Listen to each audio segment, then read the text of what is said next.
கடன் எவ்வளவு பெரிய கொடிய விஷயம். கூலி வேலை பார்த்தாது காவயிறு காப்பயிறு அரைப்படி இருந்தது ஆக்கி போட்டு புருஷம்பளோட நிம்மதியாக இருந்த தாய்மார்களை ஆனாலும் ஒரு கூட்டம் கிளம்பி எல்லாருக்கும் கடன் கொடுக்குறேன்னு கொடுத்து எல்லாரையும் சித்திரவதை செய்து கொண்டிருக்கிறார்கள். இதுக்கெல்லாம் தீர்வு எப்போ வரப்போகுதோ முருகா, நான் ஒன்றும் சொல்லலை, இவ்வளோ விஷயங்கள் இருக்குது, 1 2 இல்லை அவ்வளோ இருக்குது, நான் சொல்லணும்னா சொல்லிக்கிட்டே இருக்கலாம். இன்னைக்கு இது போதும் நினைக்கிறேன். அதனால வருகிறான் காவலன், அவளை சந்திப்போம். பிறகு கழகத்தை பற்றி சிந்திக்கணும். இன்னொரு தெரியுமா அவளுக்கு, ஊருக்குள்ள கிராமங்கள்லாம் சமைச்சு சாப்பிட்றான். அது விராலி மலை போயிட்டு வந்தா அங்கேருந்து கடையில் சாப்பாடு வாங்கிட்டு வந்துடுறது. இன்னமும் நகரங்கள்ல சாப்பாடே சமைக்கிறது இல்லை. அலைபேசியில் கூப்பிட்டு சொன்னா சோறு கொண்டாந்து வீட்டில் கொடுக்குறாங்க. அது மாதிரி இப்ப சாப்பாடு கொண்டு வர கொடுக்குற பசங்கள்லாம் யார் தெரியுமில்ல?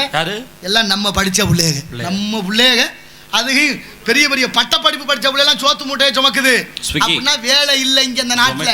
எவனோ ஒருத்தர் நிறுவனம் தொடங்கி நம்மளோட பிள்ளைகளுக்கு சோத்து மூட்டையை சுமக்க வச்சுட்டேன், உயிரை பணையம் வச்சு.